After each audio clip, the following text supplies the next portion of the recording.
सुबह से आपने खबर देख ली होगी कि मोदी लहर अब दिल्ली में दौड़ गई है। दिल्ली की जनता ने अब दिल दे दिया है बीजेपी को। लेकिन क्या आपने ये सोचा है कि आखिर ऐसा कौन सा कारण रहा होगा जिस वजह से आम आदमी पार्टी को दिल्ली की जनता ने बाय बाय कह दिया? अगर जानना है तो देखिए ये रिपोर्ट। दिल्ली विधानसभा चुनाव में बीजेपी की आंधी में आम आदमी पार्टी हवा हो गई। वो आम आदमी पार्टी जो लगातार 2 चुनाव में प्रचंड बहुमत के साथ सरकार बनाई थी, लेकिन इस बार बीजेपी की कुछ ऐसी हवा चली कि आपके बड़े बड़े सुरमा उखड़ गए। खुद अरविंद केजरीवाल चुनाव हार गए, मनीष सिसोदिया चुनाव हार गए, आम आदमी पार्टी के तमाम दिग्गज चुनाव हार गए। न फ्री का वादा काम आया, न मुफ्त की रेवड़ियां काम आई और न ही कट्टर ईमानदार अरविंद केजरीवाल का चेहरा काम आया। आखिर ऐसा क्या हुआ कि कभी 70 में से 67 और 62 सीटें जीतने वाली आम आदमी पार्टी को इस बार बुरी शिकस्त का सामना करना पड़ा? आइए जानते हैं कि आम आदमी पार्टी की हार के आखिर क्या रहे कारण। पहला, एंटी इनकम्बेंसी। आम आदमी पार्टी ने अपने जन्म के साथ ही दिल्ली के लोगों के दिल पर राज किया। 2013 के अपने पहले चुनाव में वह बीजेपी के बाद दूसरे नंबर पर ही रही थी, लेकिन त्रिशंकु विधानसभा में वह उस कांग्रेस से हाथ मिला ली जिसके कथित भ्रष्टाचार के विरोध से राजनीति शुरू की थी।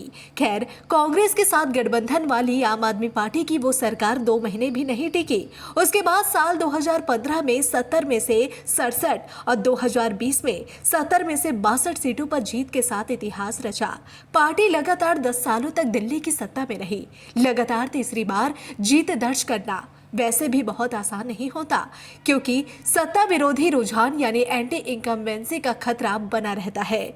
आम आदमी पार्टी को भी इस फैक्टर का नुकसान उठाना पड़ा। दूसरा, करप्शन का दाग।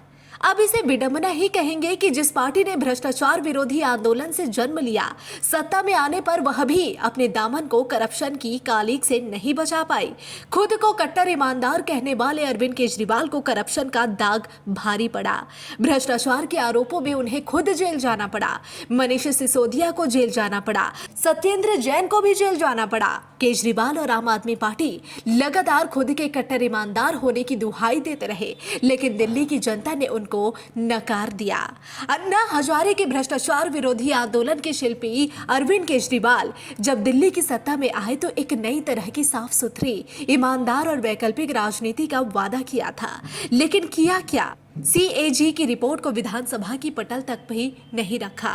कभी जिस दिल्ली के एक मुख्यमंत्री मदन लाल खुराना जैन हवाला कांड में अपना नाम लिए जाने पर ही पद से इस्तीफा दे दिए थे, उसी दिल्ली में अरविंद केजरीवाल आरोप तो छोड़िए, जेल में जाने के बाद भी इस्तीफा नहीं दिए। लालू प्रसाद यादव से लेकर हेमंत सोरेन तक तमाम मुख्यमंत्रियों ने जेल जाने की नौबत आने पर नैतिकता के आधार पर पद से इस्तीफा दे दिया था, लेकिन ईमानदारी की राजनीति के कथित चैंपियन केजरीवाल ने तो जेल से सरकार चलाने की ऐसी जिद दिखाई कि भारत की राजनीति में कभी नहीं हुआ।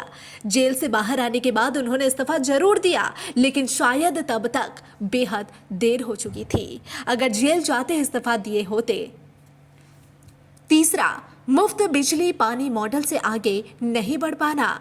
अरविंद केजरीवाल के नेतृत्व में आम आदमी पार्टी ने पहली बार सत्ता में आने के बाद मुफ्त बिजली पानी वाला मॉडल पेश किया। सरकारी स्कूलों और अस्पतालों की दशा पे भी सुधार का दावा किया। सुधार हुए भी, लेकिन उतने भी नहीं जितना आम आदमी पार्टी ढिंढोरा पीटती है। इस मॉडल की बदौलत 2 बार सरकार भी बनाई, लेकिन पार्टी इससे आगे नहीं बढ़ पाई।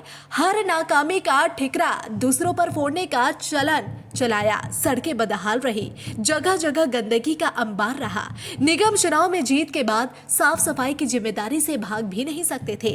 यमुना को साफ करने पर हजारों करोड़ रुपए खर्च किए गए, लेकिन पानी आचमन तो छोड़िए, नहाने लायक भी नहीं रहा। ये सब चीजें आम आदमी पार्टी के खिलाफ गई। चौथा, फ्रीबीज पॉलिटिक्स में केजरीवाल को मिला तगड़ा कंपटीशन। दूसरी तरफ विरोधियों ने भी केजरीवाल के खिलाफ उसी हथियार का इस्तेमाल किया जो उनकी ताकत थी। यह हथियार था मुफ्त वाली योजनाओं का, जिन्हें राजनीति में फ्रीबीज या मुफ्त की रेवड़ियां भी कहा जाता है। केजरीवाल की फ्रीबीज पॉलिटिक्स को मुफ्त की रेवड़ियां बताकर और देश के लिए घातक बताकर खारिज करने वाले प्रधानमंत्री नरेंद्र मोदी और बीजेपी भी इसी होड़ में कूद गए। बीजेपी ने भी महिलाओं को हर महीने 2500 रुपए, त्योहारों पर मुफ्त सिलेंडर, बुजुर्गों के लिए बढ़ी हुई पेंशन पेंशन, मुफ्त इलाज जैसे लोक लुभावन वादे किए। साथ में ये भी कि आम आदमी पार्टी की सरकार की तरफ से चलाई जा रही मुफ्त वाली योजनाओं को भी जारी रखेंगे। इस चुनाव से पहले तक बीजेपी दिल्ली में मुफ्त की रेवड़ियों का विरोध किया करती थी। हालांकि इस बार उसने केजरीवाल के ही हाथ से केजरीवाल को मात दे दी। ये बात दिगर है कि फ्रीबीज पॉलिटिक्स से दिल्ली की इकोनॉमी का कचूमर निकलता है। सत्ता तो आ ही गई। 5वां, केंद्रीय बजट। दिल्ली में आम आदमी पार्टी की हार के कारणों में केंद्रीय बजट को भी गिना ही जाएगा।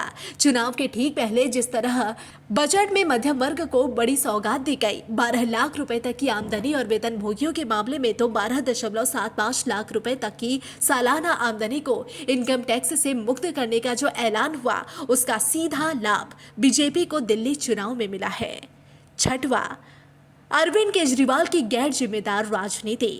अरविंद केजरीवाल ने सियासत में कदम रखते ही अलग तरह की राजनीति के नाम पर बिना किसी सबूत या आधार के बाकी सभी पार्टियों और उनके नेताओं को थोक के भाव में चोर बेईमान का सर्टिफिकेट बांटना शुरू किया था। यह सिलसिला तब खत्म हुआ जब उन्हें नितिन गडकरी, कपिल सिब्बल, अवतार सिंह भड़ाना जैसे तमाम नेताओं से अदालतों में माफी मांगनी पड़ी। खैर, इन सब का उन्हें राजनीतिक नुकसान नहीं उठाना पड़ा। बस ये फर्क पड़ा कि हर विरोधी नेता को चोर बताने की उनकी आदत तो छूट ही गई। लेकिन इस बार के दिल्ली चुनाव में अरविंद केजरीवाल ने गैर जिम्मेदार राजनीति की सारी सीमाएं लांघ दी। उन्होंने सीधे सीधे हरियाणा की बीजेपी सरकार पर यमुना के पानी में जहर डालने और नरसंहार की साजिश का गंभीर आरोप लगा दिया। जब चुनाव आयोग का नोटिस पहुंचा तो उनकी भाषा बदल गई और कहने लगे कि वह तो यमुना के पानी में बढ़े हुए अमोनिया के स्तर की बात कह रहे थे। खैर, जनता सब समझती है और अब ये बात शायद केजरीवाल को भी समझ में आ गई हो।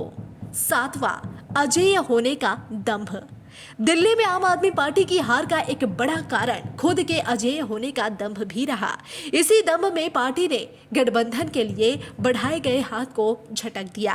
अब कांग्रेस की प्रवक्ता सुप्रिया श्रीनेत कह रही है कि उनकी पार्टी ने गठबंधन का प्रस्ताव दिया था, लेकिन आपने ठुकरा दिया। अरविंद केजरीवाल का दंभ बार बार दिखा। विधानसभा में उनका वो अट्टहास कश्मीरी पंडितों की नरसंहार पर बनी एक फिल्म को प्रोपेगेंडा बताते हुए यूट्यूब पर रिलीज कर दो का तंज भी उनके खुद के अजेय होने के दंभ का ही परिचायक है। फिल्म प्रोपेगेंडा थी या नहीं, लेकिन केजरीवाल ने कश्मीरी पंडितों के नरसंहार को ही एक तरह से झुठलाने की कोशिश की। इससे उन पर एक खास समुदाय के तुष्टीकरण के आरोप लगे। डैमेज कंट्रोल के लिए ही उन्होंने मंदिर के पुजारियों और गुरुद्वारों की ग्रंथियों को भी हर महीने एक निश्चित रकम देने का वादा किया, लेकिन ये भी काम नहीं आया।